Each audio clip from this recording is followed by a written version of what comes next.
right, welcome back to another After Dark, everyone. Hope you all are having a good night so far. Hope you guys had a good day. This video popped up on my feed, and I'm all about it. This is from Secret Base, and this one is titled Ben Simmons, The Next LeBron, 76ers Missing Piece, Philly Bust.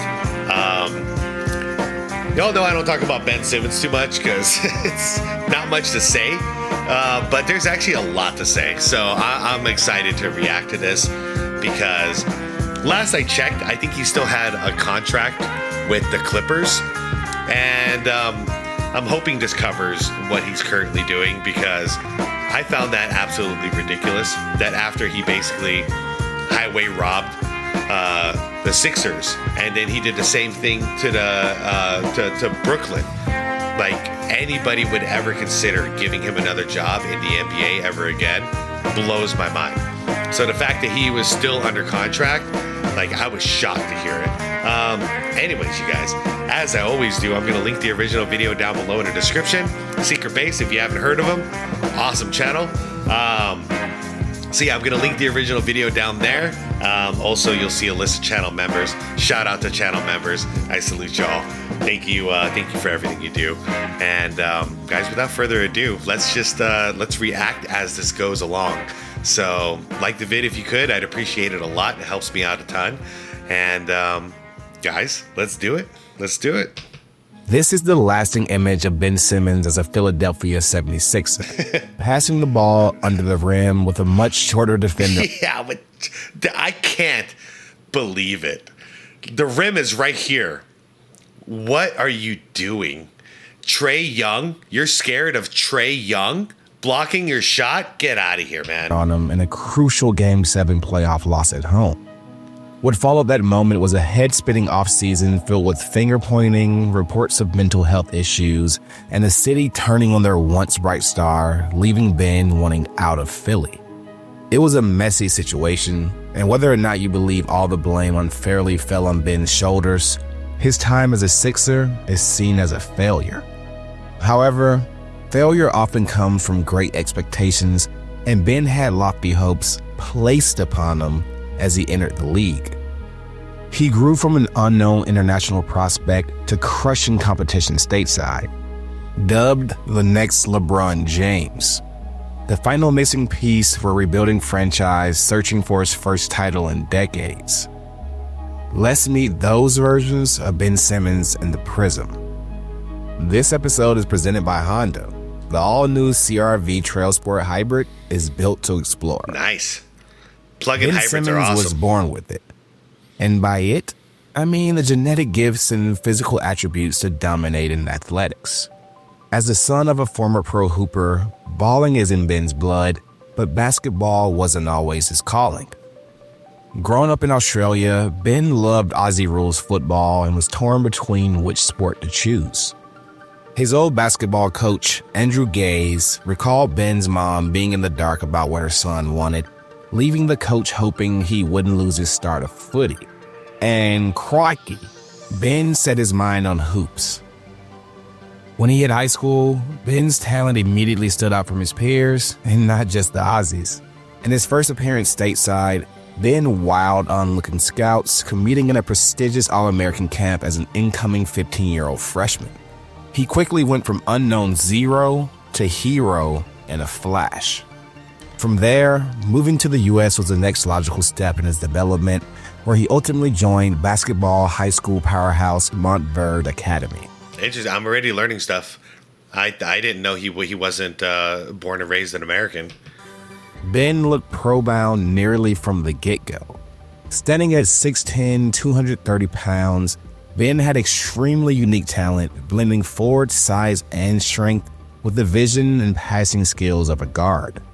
Defensively, he had the athleticism to guard positions 1 through 5. As he racked up personal accolades en route to winning multiple high school championships, the nation's top schools drooled at the thought of landing who they considered the most versatile player in the country. It's interesting, though. The point of the game is to put the ball in the hoop, and he was like terrified to shoot the ball. Why is it that the only one who raised warning signs on this was like, what was it? It was Kobe Bryant who did it. He said he's going to get exposed if he doesn't learn how to shoot a jumper. And how do you be a professional basketball player in the modern era without having a jumper? Ultimately, Simmons shocked everyone and went to LSU, a school where, according to him, he needed to put in the work. Shaq Daddy. That was the draw for him. It also might have helped that Ben's godfather coached at LSU, but whether it was a drive to get it out the mud his way or family ties, Ben got to work ASAP. He was a walking double-double, putting up monstrous numbers, leading Hall of Famer Magic Johnson to dub him the best all-around player since LeBron James. How was his points being achieved back then? Was he just like, were they layups, dunks, stuff like that? So is that how everyone got fooled? Because they were just looking at the stat sheet and they weren't actually like watching what he was doing in order to achieve those points? I'm actually asking these questions. Like, I don't know. I didn't follow him until he got to Philly. President of the United States even sung his praises. The love didn't stop there. Media members and scouts gushed over his skill set, and as he declared for the NBA draft after one season, many talent evaluators considered him the consensus #1 overall pick. Franchises having the chance to add the next LBJ to their roster sounds like a no-brainer, but some experts believe Ben's game left more to be desired. Okay, here we go. From a pure basketball standpoint, Ben had a faulty jumper that needed work, but his initial attitude of wanting to do things the hard way conflicted a bit with his actual outlook on the court. Yeah, because he likes to play the perimeter game. So he's more, that's why the comparisons with LeBron, I can understand that. Because, 6'9", guy, but prefers to be a ball handler and a facilitator.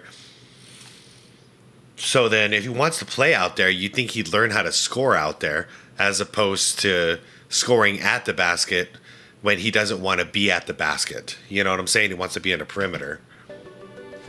For one, LSU wasn't some dominant force during Ben's time in Baton Rouge, as the Tigers failed to make the NCAA tournament.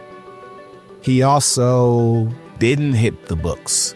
The harsh truth of college athletics is that top recruited players rarely go to school to play school, but it's not the best look being relegated to the bench for academic reasons.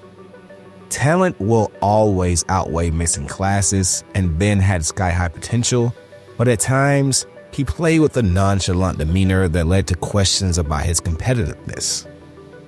That, coupled with reports of Ben behaving as if he Simmons' lack of competitiveness in crucial games has raised questions about his character as a basketball player. That's a big warning sign. Bigger than the pro. Simmons has displayed an apathy for defense, contact and delivering winning plays in crucial moments. Okay, yeah, I agree with that. Because he's basically he's got everything he needs except for he can't shoot, which is the point of the game. So he does all the other things. Okay, the concerns about Simmons' character didn't magically appear the moment he arrived on campus. Australian players and coaches who have been around him don't speak about him in flattering terms. Wow. Program, refusing coaching, and acting. Are we looking at stat patter? Is that what this is? Sounds like stat patter. You're not helping the team win necessarily, so the team doesn't look at you favorably, yet it looks good on paper because you got all these stats. He was the next LeBron. Like his shit didn't stink, rubbed folks the wrong way. However, those perceived question marks didn't deter the Philadelphia 76ers, who owned the #1 pick. Sixers head coach Brett Brown, who had Aussie connections with Simmons, thought all the speculations about Ben were off base. Brown was in a unique position, having spent time around Ben and his fam, and believed all the criticisms were harsh, especially considering Ben's age. Brown knew Ben's upbringing, how he operated, and had no worries about his character, ultimately assuring Ben that he would be a Sixer come draft night.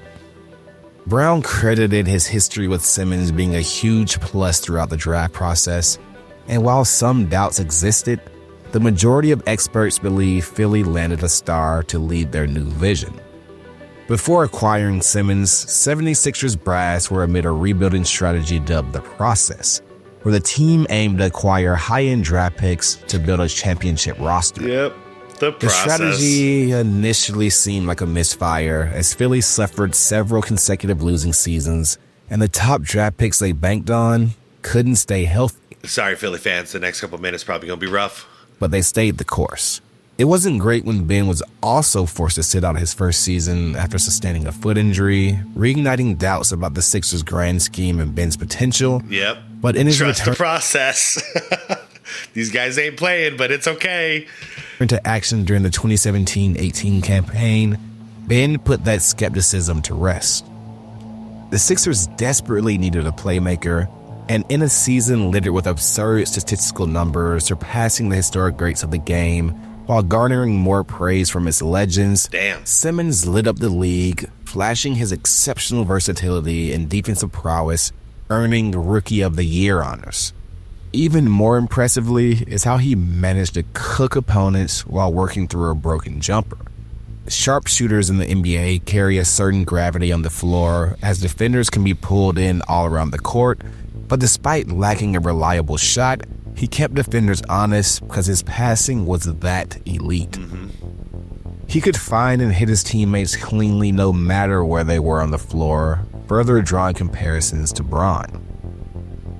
The threat of Ben's passing alone allowed him to exploit defenses while working off ball, using his unique blend of speed and strength to be a nightmare to guard in open space. Wow. What a picture.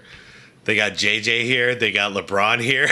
And they got our target right here.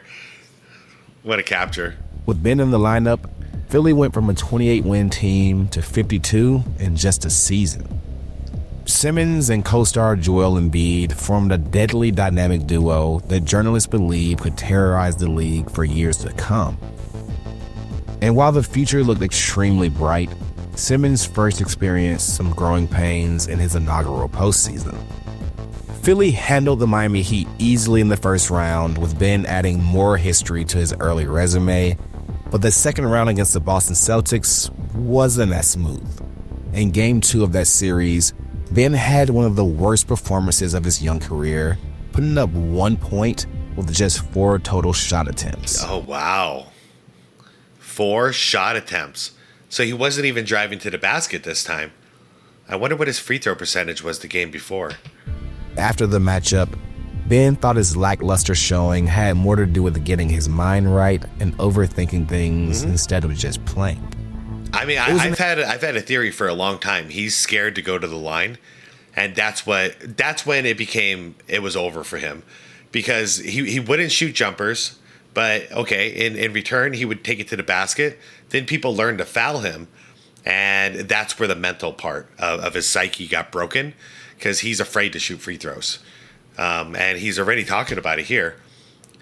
I think it was mainly what I did to myself. I think mentally, I was just thinking too much. I wasn't out there flowing and playing the way I play, which is free. No, you were scared. Yeah, exactly. At least he saw it. That should have been a big warning sign to everybody, but I get it. He's young. An extremely disappointing outing and a rather poor series for Ben, but media members chalked it up to first-year jitters and believed he would return stronger from it. Yeah, it's what I used to say about LeBron the first couple of years in the playoffs. I'm like, oh, okay. Actually, the first couple of years when he didn't make the playoffs in the fourth quarters, when he'd kind of fall apart and he was afraid to go to the line and all that stuff, I'm like, okay, maybe it's just because he's young. Give him a couple of years. But some of these guys never get out of it. Ben Simmons, LeBron James, they both never really got over this. It's like Nick Anderson after he missed those free throws. And if you know, you know. He was never the same guy after that. He hit the offseason and got to work on his jumper, looking to improve his game, and Ben surpassed the expectations of experts as he leveled up in his second season. His ability to impact the game in multiple ways, whether it was being a Swiss Army knife defender or getting his teammates involved offensively with pinpoint passes, helped contribute immensely to Philly's success. His unprecedented ability to stuff stat sheets on a nightly basis rivaled the greats of the game as he etched his name in the history books yet again. If he were to ever find a strong shot, media members believed the league was in a world of trouble. Outside of having his fingerprints all... Stephen A. Smith said that, huh? Ben Simmons is a jump shot away from being the second coming of LeBron. Okay. All over games in multiple ways, Ben appeared to step up and be more vocal as a leader in the locker room during his second season. He wasn't afraid to challenge his teammates, calling them soft. What? After a loss against a lowly Hawks team. Ben Simmons calling his teammates soft? I'd have a problem with that. Which he then followed up with a dominant 20-point, 22-rebound performance where he was an assist shy of a triple-double in a win against the Knicks. Post-game, head coach Brett Brown praised Ben's masterful control of the matchup. Okay. Throughout the season, Ben had caught himself being too passive at times, knowing he had to stay aggressive on offense for his team to win. With Ben scoring the rock and facilitating at a high level, Philly looked more like a complete team. Finding that balance was integral for Ben as he earned his first All-Star nod. But his playoff performance again left more questions. Ben had an odd mixed bag of performances where he looked dialed in, dropping 31 with high efficiency, and other games where he looked completely uninterested in getting involved. The latter was highlighted by a series opening loss against the Brooklyn Nets, where Ben dropped 9 points on 9 shot attempts as he got berated by the Philly faithful. Ben seemed to take issues with the fans booing, but post-game, he believed his performance simply came down to him getting in his own way and overthinking things. Damn. It's a message he relayed about his struggles in the playoffs last year, but as a franchise cornerstone, journalists believed he simply had to be better. While the criticism fell heavy on Ben, his coach had his back. Brown believed Ben's game was still growing and thought it was ridiculous to judge the performance of a 22-year-old with little playoff experience. I mean, it seems like Ben didn't realize he's playing in Philadelphia, man. They'll let their opinion be known. If you do good for them, they love you. If you do bad for them, they hate you. It is what it is. It's always been this way. Philly understood Ben was a huge part of their makeup and wasted no time as they signed him to a contract extension that summer. And that, my friends, is the beginning of the end. The money. 2019-2020 season rolled around. Ben again did his best to quiet the doubts. While he still seemed reluctant to take outside shots, with the loss of all-star Jimmy Butler in the offseason, Philly leaned heavily on Ben's playmaking duties, and he answered the call. And what he lacked offensively, he more than made up on the other end. Ben had proved to be a strong defender, but throughout his third season, he constantly had opponents in a stranglehold with high motor energy from tip-off until the clock hit all zeros. Philly had an up-and-down season defensively, but Simmons was the lone player on the team who brought the fire every game. His ability to stick whoever while utilizing his quickness and length to clog passing lanes was especially impressive as he finished the season as a league leader in steals. It's an effort that saw him earn his first ever all-defensive honor, snagging a spot on the top squad. When it finally appeared that Ben was putting all the pieces together, as he went down with a knee injury to end the season, Philly's title hopes went with him. Sure, you can criticize his scoring production, but without his ability to put the clamps on opponents' top players and versatility to switch 1 through 5, the Sixers crumbled defensively in their first-round matchup against the Celtics. After watching his team get swept from afar, Ben vowed he never wanted to feel that pain again, but as Philly entered the offseason, he lost his top supporter in the locker room. The former coach was not only influential in bringing Ben to Philly, but also treated his top pick, unlike other members of the squad, withholding criticism at times, which didn't sit right with some players in the locker room. Philly went on to hire former championship-winning coach Doc Rivers, and if the org wanted a shot at a title of their own, they needed a huge year from Ben, following one of the best seasons of his career. For the third consecutive season, Ben put up all-star level numbers, repeated as a first-team all-defensive member, and nearly won DPOY, all for it to be overshadowed by this. Once again, you gotta score. You gotta score, especially if you're a max contract player. You gotta score the ball, man, unless you want to be the garbage man of the team. You know, you could be the garbage man of the team. You could be the Ben Wallace, the Dennis Rodman type player, Draymond Green, whatever. But if you want to be the man, you got to score points in every sport. The Game 7 flub was just the icing on the cake of several disappointing playoff outings that left the fans and the franchise questioning what could have been. Yep, crumbled under failed shooting. Without the backing of Brown, the franchise no longer thought Ben's juice was worth the squeeze, and the two sides parted ways. As he now looks to pick up the pieces of his career somewhere else and could very well transform his overall perception, Ben's time in Philly will forever be viewed as a flop. Yeah, well, it's the same with Brooklyn, though. Brooklyn was not a success at all. To say that so matter-of-factly, the signs were kind of there from the jump. The broken jumper, his approach to the game, attitude about improving, all criticisms that followed him as he entered the league. But talent often prevails over everything, and damn did the dude look generational. The build, the playmaking ability, the superb defensive versatility, it was all there. We witnessed it.